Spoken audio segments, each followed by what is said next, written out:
What's next? This is a question we're all having to ask and answer more frequently. I'm Jenny Blake, your host of the Pivot Podcast and author of Pivot, The Only Move That Matters Is Your Next One.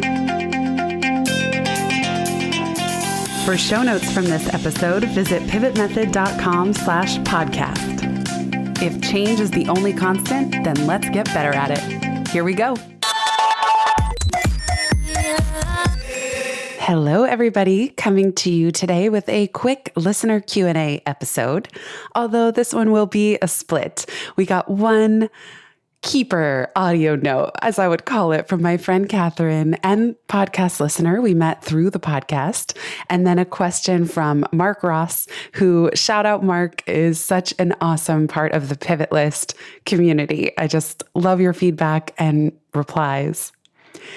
It's funny that we're starting with a quote keeper from Catherine, because I have been ranting to fellow podcast friends lately that I think the practice of reading your reviews, if you're a podcaster, before the start of a show, I'm not into it. I don't think it serves the listeners, all of you. I feel like it just fluffs the ego of the podcast host a little bit. And then what's the goal? Oh, to try to get people to leave more reviews. So I just feel like it's one of these practices that I'm hearing more and more people do. And yet I personally find it a little obnoxious as a listener. And I'm always just fast forwarding to get to the actual meat of the show. That said, after several of these rants, and you might not know this from my actual episodes, but I can be really a curmudgeon sometimes about what's going on out there in the world, in the online world, podcasting, blogging, whatever. I set up my first website almost 15 years ago. So there are certain things that I love, and then certain things that I think are just silly, okay? But out of sheer curiosity, after having ranted to several friends, I decided to go look at my reviews. Now, I haven't done this in a long time, and I just wanted to say it warmed my heart so much. So while I'm not going to make a habit of inserting them or reading them out loud on Pivot Podcast episodes, I just really did want to take a moment to say thank you. That if you're one of those people that left a review, I could not believe how kind they were, and to hear reflected back what you're getting out of the show and the impact that it leaves and what you like about it. It's actually quite helpful for me. It really does inform what you enjoy and your takeaways. Podcasting is such an intimate medium. You're always hearing me say that. But because of that, the podcast host, me, it's so close to my heart, to my soul, to who I am, that it's sometimes hard to step back and get that perspective. So huge thank you if you have left a rating or review. Of course, they really do help. I just don't like that regular asking. I feel like if you genuinely like a show and you want to go rate and review it, that's amazing. And I will make a better habit of reading them from here forward. Sometimes it's nerve-wracking. There's so many authors I've talked to where as soon as you've read one-star review that is like seared in your mind, even one of my biggest mentors, Seth Godin, I'm pretty sure he doesn't read any reviews, good or bad, of his books. Although maybe that's changed. I don't know. I'll have to ask him. So anyway, sometimes there's that nervous feeling like, oh, what's in there? Do I even want to know? Will it change what I'm doing or what I feel called to do? But the experience just blew me away. So really, thank you, everybody. And with that, that's why I kind of had to give you this ironic, paradoxical, preamble to Catherine's audio submission, because maybe you've heard the plug for the Pivot Podcast, where you can submit a question at pivotmethod.com/ask. And so Catherine left a keeper note. And I call it a keeper because when I was doing training and development in the early days, my first year at Google, one of the trainers who had been there much longer than me said, whenever he gets a nice note from a trainee, he labels it keeper and he saves it in his keeper file. And that way, if he was ever having a bad day, he could go to this keeper's file and read notes from people who had appreciated his work, his classes, any of the training sessions that he had done. But another reason that I'm really happy to share Catherine's audio is that she is such a great podcast success story as a podcast listener and friend tours from afar. So this is like, I'm so excited to share this story with you. And you'll hear her kind of mention or allude to it in the submission. Catherine was listening to the Pivot podcast and she heard an episode. It was episode 75 on becoming a trend curator and non-obvious trends. This was for 2018 with Rohit Bhargava. She liked the interview so much and what Rohit was doing that she reached out to him. Lo and behold, steps unfolded. And next thing you know, Catherine is publishing and now has published a book under Rohit's imprint, Idea Press.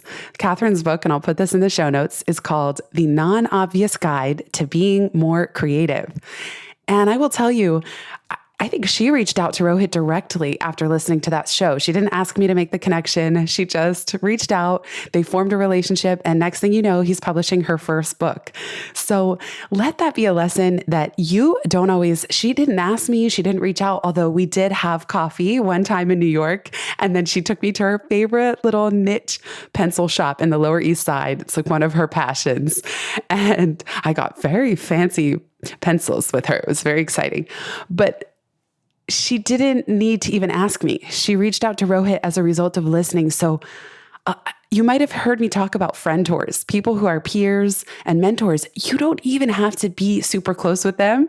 You can actually listen to something like their podcast, get ideas, get exposed to new people, reach out to those people. And then, of course, it's always on you of how you show up and what you have to offer. So with that, let's get into Catherine's note. Hi, Jenny. It's Catherine Hayden calling in. I was inspired by the recent Pick Your Brain podcast and your new format for submitting questions to send you not a question, but a note of gratitude. I thank you so much for continuously, over the years, sharing your inspiration with us through the podcast. As you know, it is because of your podcast that I recently reached and completed a major milestone of writing my most recent book. And I'm so grateful to you for bringing on incredible guests and having the dedication to, year by year, put this podcast out there into the world and share so much of yourself. It benefits all of us, and I thank you for your generosity. Thank you so much, Catherine. One of the best parts of podcasting is getting to meet people like you and that serendipity of not knowing who will be exposed to the show, who will decide to reach out. So I really, really appreciate it. Now let's jump over to Mark's question. Over to you, Mark. Hey, Jenny, this is Mark Ross from Houston, Texas. Love your show, love your energy, love your book, love your content, love all that. Curiosity question, how do you stay energized during a typical week when you're not traveling?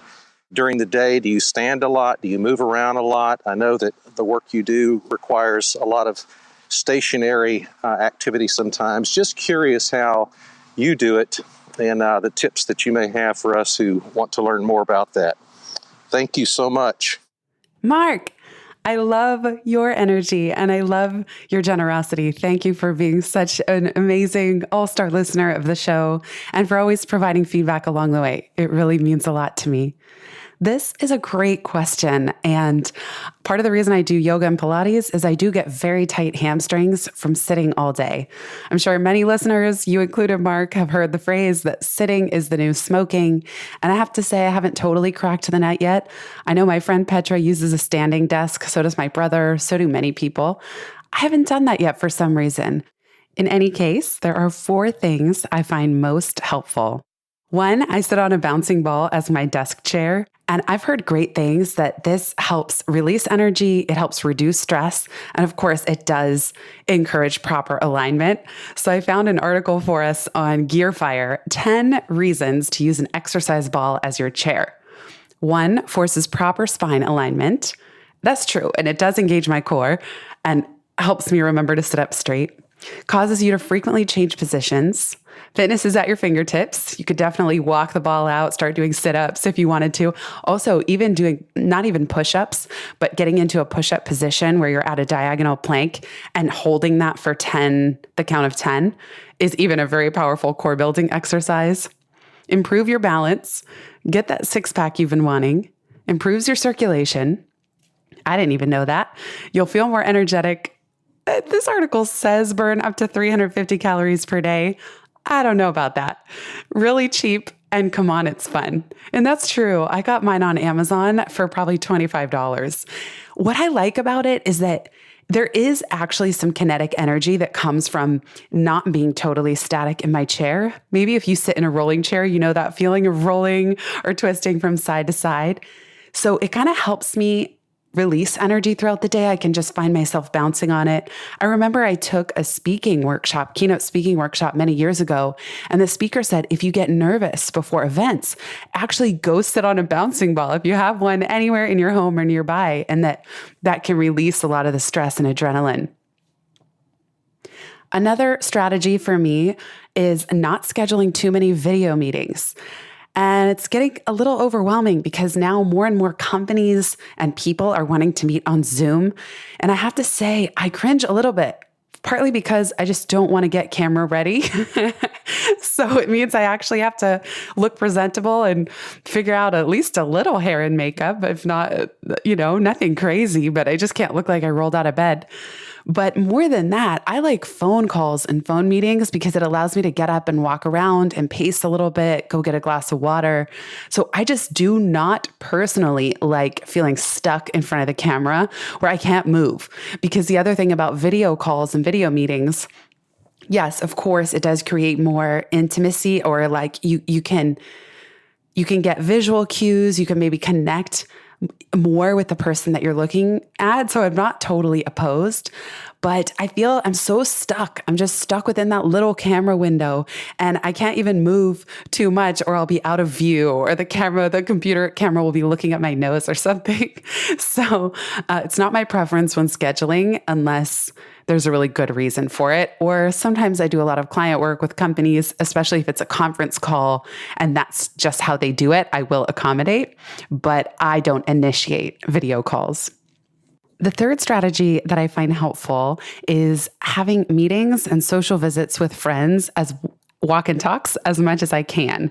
You might have listened to the Free Up Founder Time excerpt that I did on the Pivot podcast. That was episode number 133, pivotmethod.com/133. And in that one, I talked about time blocking and content batching. Both of those really help me batch the time that I'm sitting at my computer, and then I'm free to do other things. Now, I do not always make this work. Of course, in order to see me or hang out or have a get to know you coffee, it doesn't always have to be as a walk and talk or a workout with a friend, but those times have been the most joyful and successful. So outside of dinners with friends, which I really love, especially if I'm meeting a new person, I actually get quite impatient just sitting frozen at a table, sitting across from another person. I love the energy and the fresh air that walk and talks provide. I even met a friend recently who loves rollerblading, which this is maybe a guilty pleasure exercise. I don't know, but I grew up rollerblading and I freaking love it. So I cannot wait to get a pair for here in New York and ring up this friend. And I think a lot of people actually struggle to fit exercise into their life. So if you suggest getting together, maybe it's even a friend tour or a potential mentor, and you suggest getting together over some form of movement, I think that can also go a really long way in the day. The last strategy that helps me is doing a quick yoga or Pilates or movement, or going for a walk, either before I start my day, before I start my meetings, or stopping my work around 3 or 4 and doing it then. So while I do sit for a very concentrated and focused, I would say 5 hours max, then I'm up and at 'em the rest of the day. I try not to be sitting and working in front of my computer. Another thing I notice, so there's a lot of research now showing that this hunched over position, the C curve in the spine of all of us looking at our phones all day, that our heads, imagine, weigh, 10 to 12 pounds. That pressure that we put on our spine when our head is looking forward, it actually throws off our entire body mechanics. And so as much as I remember to pull my phone up to eye level rather than hunching over to crane my neck, turn down and type. And so even something like that helps me stay as ergonomic as I can throughout the day. Although again, this is a practice for me as well. So those are some of the strategies that help me. I would love to know what you and any other listeners do to stay active throughout the day, especially if your job involves sitting. I remember when I did yoga teacher training at White Lotus in Santa Barbara back in 2010, the instructor and just really well-known yogi, one of the first Americans, I think, to bring it like really mainstream in the US. His name was Ganga White. And he explained how we are all so hunched over all day, where our spine is always in this curled, again, that C curve, where maybe we're sleeping and there's a slight curve as our bottom half depresses more into the mattress than the top half. Then we're sitting in our car. And for a lot of people I don't have a car right now, but a lot of people who drive in a car, you're also sitting in a kind of C position. Then we sit at our desk. And unless you remember to really straighten your spine, lift your crown of the head to the ceiling, roll your shoulders up, down, and back, engage your core, tuck in your ribs, try not to hunch. Unless you're doing those things throughout the day, you're probably sitting at your desk in a somewhat curved manner. Get back in our car. And then if you're someone that relaxes at the end of the day by sitting and watching a few TV shows, most couches or leisure chairs. Michael and I have these two big fat lazy boy chairs. It was like our one indulgence when we moved. You're again in that C curve. So he explained the real importance of doing backbending exercises to counter all of that sitting. So again, there's those tight hamstrings because look at the position of our legs are in that 90-degree angle all day. So the hamstrings are really tight. Runners would get really tight hamstrings as well. That's why a down dog, even just doing a forward fold is good for those hamstrings. And then you can also do a hamstring stretch laying on the ground where you lift one leg straight and pull it in and just kind of working out the kinks. And then the other one is back bending. So not everyone can just lay on the floor and do a straight up back bend, full wheel, as they would call it in yoga. But whatever you can to maybe on your stomach, you do a Superman pose, anything, just imagine you're trying to actually go the other direction. So instead of hunching over and instead of being completely vertical, whether standing or on the floor, you're actually doing some things, Superman, connecting your fists, interlocking your hands behind your back and sort of squeezing. You can even do that right now, wherever you're listening, as long as you're not driving. And doing things throughout the day to counter the hunched overness that we often fall into without realizing it. I've seen all kinds of gimmicky little tech tools on Instagram that people could use. I've never tried them, but I'd be curious if any of you have. So that was even a little longer of an answer and really a tangent into the yoga world of this. But I appreciate the question, Mark. And I feel like just your awareness alone is already something. And I have a feeling you're a pretty energetic guy that I imagine you're not sitting too long all day, but who knows? Thank you so much, Mark, for the great question and for sparking these thoughts and conversations. And if any of you are listening and you want to submit a question, you can do that at pivotmethod.com/ask. Finally, if you have made it this far, I would love to hear from you. I'm going to start mentioning the Pivot Method survey.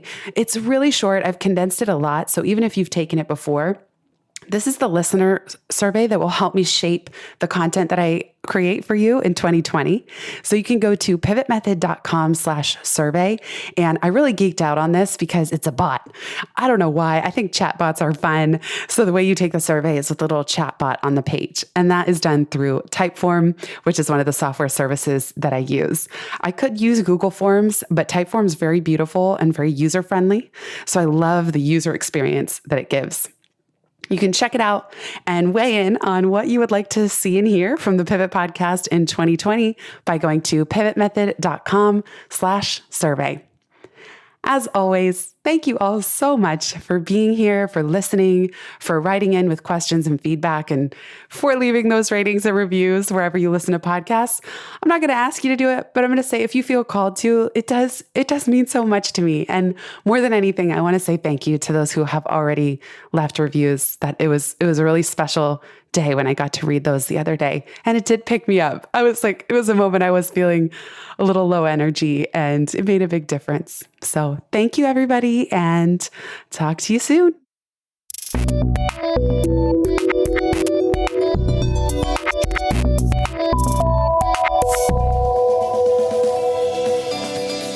Thanks so much for listening to this episode of the Pivot Podcast. Make sure you don't miss an episode or my insider tips and templates by signing up for Pivot List, a curated twice monthly newsletter where I share the inside scoop on what I'm reading, watching, listening to, and the latest tools I'm geeking out on. Sign up at pivotmethod.com/pivotlist. Get show notes from this episode at pivotmethod.com/podcast and connect with me on Twitter at Jenny_Blake. Remember, build first, then your courage will follow. Hasn't it always?